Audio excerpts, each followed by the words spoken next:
Hey, no.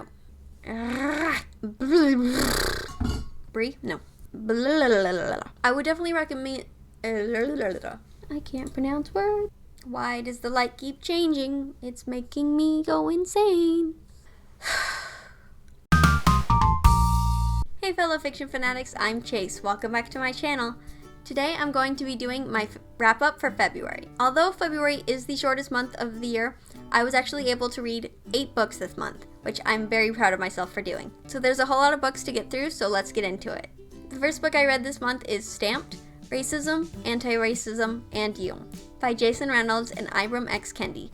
This is a condensed version of Dr. Ibram X. Kendi's Stamped from the Beginning, which talks about racism throughout history. I loved that this was easily consumable and engaging. There were a lot of eye-opening moments throughout this book. I learned a lot, and I think this definitely needs to be required reading in schools. I also would really recommend listening to the audiobook because Jason Reynolds narrates it himself and he is phenomenal with words. So definitely pick that up and listen to it because it is really, really good and really informative. It's really disheartening to me that racism has ever existed and that it still exists to this day. We can't turn a blind eye to it because then it will never get better. But this is definitely an educational read. I would strongly recommend picking this up. And I'm not giving this a star rating because it is a nonfiction book, and this completed my challenge to read one of my highest rated books. The next book I read is Dear Justice by Nick Stone. This is the sequel to Dear Martin by Nick Stone. While Quan sits behind bars at the Fulton Regional Detention Center, he starts writing to our main character in this book, Justice, and his story begins to unravel. We learn about Quan's childhood and his misgivings and the injustices he's seen throughout the American juvenile justice system. I really enjoyed the plot and the characters. I love how raw and real this story felt, as well as how impactful and eye-opening this story is. Personally, I think it may have surpassed the first one, which I really, really enjoyed. So that's saying something. It just felt so real and personal and it was very emotional and I really, really enjoyed it. I would definitely recommend reading Dear Martin first because you see how justice plays into this whole thing. You understand how the relationships of some of the characters arose and then everything just comes together in this big picture, and I strongly recommend picking up these books because they are definitely underrated and need to be read more. I dislike seeing all the injustices that Quan had to go throughout his life, but I know that these things do happen and need to be brought to light. I gave both of these books 5 stars and I absolutely love them. Please pick them up because they are worth the read.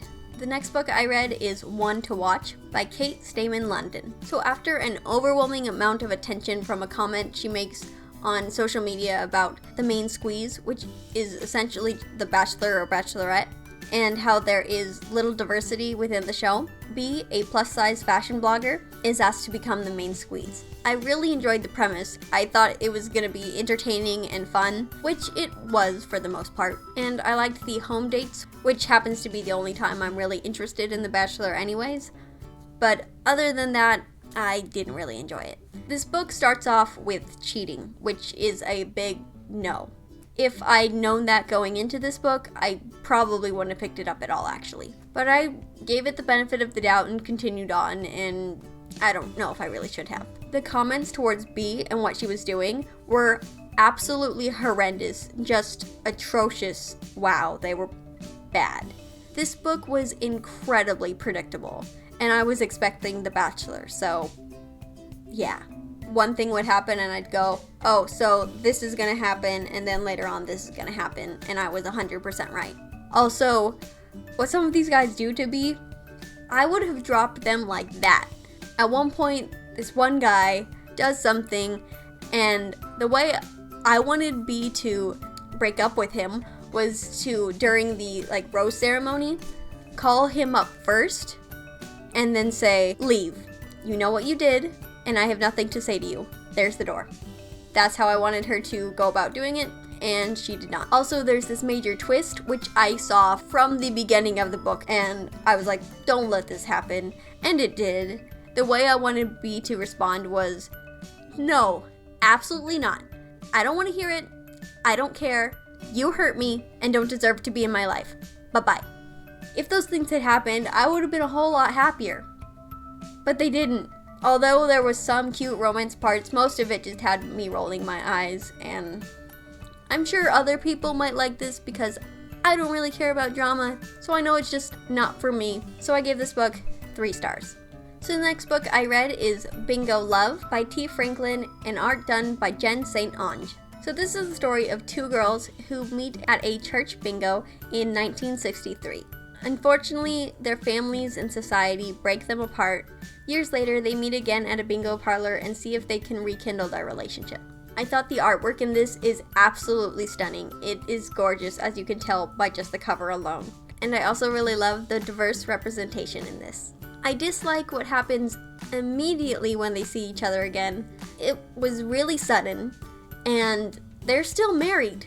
So, yeah. I also really didn't like how their families reacted, both in the past and the present, and really I just wanted to see more time with them together throughout the years. I think that would just make this book a whole lot better. I thought I was going to absolutely love this book, but unfortunately I was only able to give this book 3 stars. And this completed my challenge to read a graphic novel. But after that, I was able to read In Love and Pajamas by Katana Chetwynd. This is a collection of comics about her and her husband, and this reminds me so much of my husband and I. It's hilarious and wholesome and so relatable. I just love this to pieces. It's just absolutely amazing. I can't wait to read more of her work, and this book just makes me giddy and happy, and I would definitely recommend reading this if you want to smile. And I gave this book 5 stars. Up next, I read Opposite of Always by Justin A. Reynolds. So Jack meets Kate. They have this amazing connection, but after Kate's sudden death, Jack gets stuck in a time loop where he is determined to make things right. I loved the characters in this book, and the friendships and relationships in this book were just absolutely stunning. The romance is adorable, the premise is absolutely fantastic, and the humor is amazing. It is so hilarious. I was laughing nonstop. Justin A. Reynolds has an amazing sense of humor, and I really love that in this book.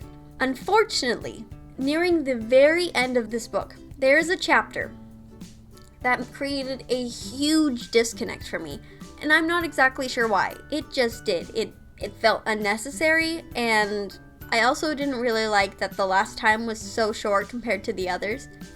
This book also left me with a lot of questions at the end, like, why did the time loop stop? Why did this happen in the first place? Why did some things change while other things were set in stone each time? And I would have liked to have more answers at the end. For the vast majority of this book, I was thinking, oh, I'm going to give this 5 stars. But unfortunately, I was only able to give it 4 stars in the end. I do think a lot of people will really love and enjoy this book, so definitely pick it up if it sounds good. But that's just how it went for me. And this completed my challenge to read a book that features the trope of reliving the same day over and over again. Whenever I read a book, I match it with one of my bookmarks and try to find the one that works best for it, and this was my choice for this book. Is this not perfect? The colors just go so well, and I just think it's great, so I thought I'd point that out. Next, I read Hollowpox: The Hunt for Morrigan Crow by Jessica Townsend. So this is the 3rd book in the Nevermore series. In the first book, Morrigan is cursed to die on her 11th birthday, but before this can happen, a man named Jupiter North sweeps her away into this magical world called Nevermore, where she has to undergo these trials to become part of the Wondrous Society. The second book, we learn more about the Wondrous Society and Morrigan's powers.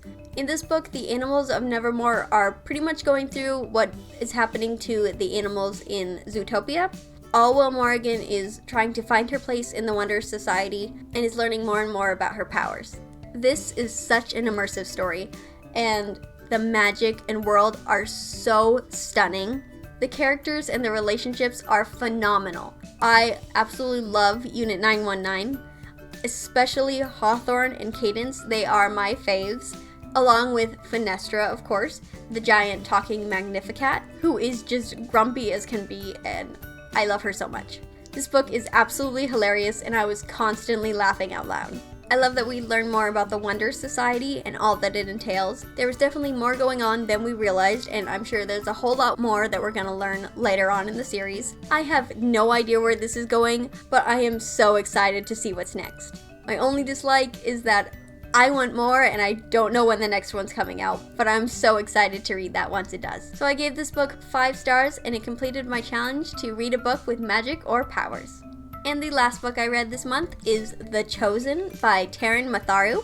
So Cade and a group of fellow classmates from a military reform school are dropped into this unknown realm, and they have no idea what's going on. I'm going to read the back cover because I think it's really intriguing. It says, "They watched from the shadows, watched the people of this world going about their lives, unaware of the insidious gaze that followed. So many candidates to choose from. Such potential.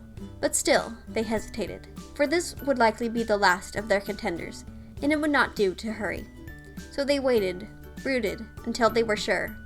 A boy, unremarkable in so many ways, yet somehow ideal for the contest he would soon be doomed to enter. His mind held the knowledge to appreciate the game, understand it, perhaps even win it." And if that doesn't make you want to read this book, I don't know what does. There were lots of moments that piqued my interest in this book. It's a wild ride, and I think you just need to jump right in and figure out what's going on along with these characters, because there's no really other way to explain it. This first book is mainly just setting up the world, and we're really just trying to figure out what is going on and learn about our surroundings in this first book. And though there were plenty of things that happened, the real action didn't come till the very end. That being said, I'm sure the second book is pretty much going to be nothing but action, so I think that's definitely going to make up for it. I will be continuing on with this series to see where it goes, and I am excited to read the next book in this trilogy. And I gave this first book 4 stars. And this completed my challenge to read a book that I chose from my TBR mugs. So those are all the books that I was able to read in February. I'd love to know what books you were able to read, and if you read any of these, I'd love to know what you thought of them. So let me know in the comments down below. As always, thanks for watching. Don't forget to like, comment, and subscribe, and don't forget to share the love. I'll see you next time. Bye!